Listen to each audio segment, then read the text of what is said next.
পরের খবর আপনাদের জানাবো, নিজের দলের কর্মীদেরই হুঁশিয়ারি দিলেন জাহাঙ্গীর খান তৃণমূল নেতা। মগরাহাটে দলের বিজয় সম্মেলনে এই হুঁশিয়ারি। অভিষেক বন্দ্যোপাধ্যায় বা দলের কারোর বিরুদ্ধে বললে ছাড় নয়, হুঁশিয়ারি তৃণমূল নেতা জাহাঙ্গীর খানের। কি বলেছেন তিনি আপনাদের শোনাবো। এর আগে আপনাদের জানিয়ে রাখি, গিয়াসউদ্দিন মোল্লা মগরাহাটের তৃণমূল বিধায়ক, তিনিও সরব হয়েছিলেন। আর এবার তৃণমূল নেতা জাহাঙ্গীর খান মগরাহাটে দলের বিজয় সম্মেলনীতে তার বক্তব্য, অভিষেক বন্দ্যোপাধ্যায় বা দলের বিরুদ্ধে কারোর বিরুদ্ধে বললে ছাড় নয়। দলীয় কর্মীদের উদ্দেশ্যে এই হুঁশিয়ারি তৃণমূল নেতা জাহাঙ্গীর খানের। কি বলেছেন শুনুন। যখন অভিষেক ব্যানার্জি যখন আমাকে নির্দেশ দিয়েছেন যে মগরাহাট পশ্চিমটা দায়িত্ব দিয়ে দেখার জন্য, আজ থেকে আমি শুরু করলাম। আগামী দিনে আমার দলের কর্মীরা যদি ভুল করে নিশ্চয়ই তাদেরকে আমরা শাস্তি দেব।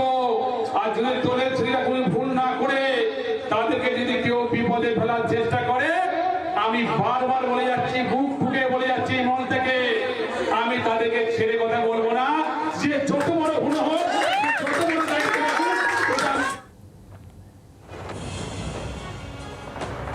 জাহাঙ্গীর খানের বক্তব্য আপনারা শুনছিলেন। মগরাহাটের তৃণমূল নেতা নকিবউদ্দিন গাজী আমাদের সঙ্গে রয়েছেন, আমাদের প্রতিনিধি। নকিবউদ্দিন, কাউকেই ছেড়ে কথা বলবেন না যদি অভিষেক বন্দ্যোপাধ্যায় বা দলের কারোর বিরুদ্ধে কেউ কথা বলে। জাহাঙ্গীর খান হুঁশিয়ারি দিচ্ছেন, কি বক্তব্য তার?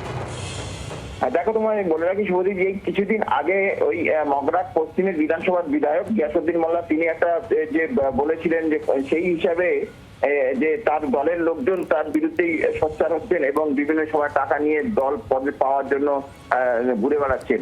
এরপরে কিন্তু যেটা জাহাঙ্গীর খান যেটা নিজেই বলছেন যে অভিষেক বন্দ্যোপাধ্যায় তাকে দায়িত্ব দেওয়া হয়েছে বলে তিনি বারবার উল্লেখ করছেন এবং মগরাহাট বিধানসভা তার দায়িত্বে দেওয়া হয়েছে এবং সেই দায়িত্বের মধ্যে তিনি পরিষ্কার জানিয়ে দিয়েছে যদি কেউ দলের নাম করে ব্যক্তিগত স্বার্থে যদি কোনো কিছু করে থাকে তাহলে কিন্তু পরিষ্কার হুমকি শুধু বলেছে তাকে দেখে নেওয়া হবে, তার দলের বিরুদ্ধে যদি এরকম কোনো কিছু হয় দেখে নেওয়া হবে।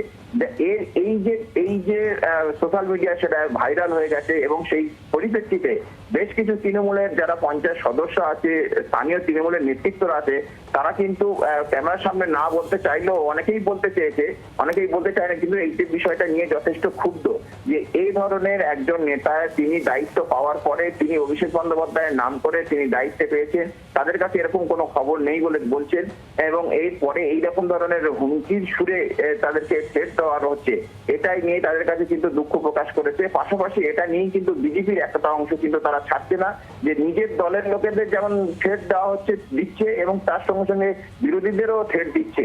এই বিষয়টি নিয়ে ইতিমধ্যেই কিন্তু রাজ্য রাজনীতির মধ্যে তোলপাড় শুরু হয়েছে এবং মগরাহাট পশ্চিম বিধানসভাতে এই ধরনের বক্তব্যকে ঘিরে কিন্তু সরগরম চলছে বলে এমনটাই জানা যাচ্ছে।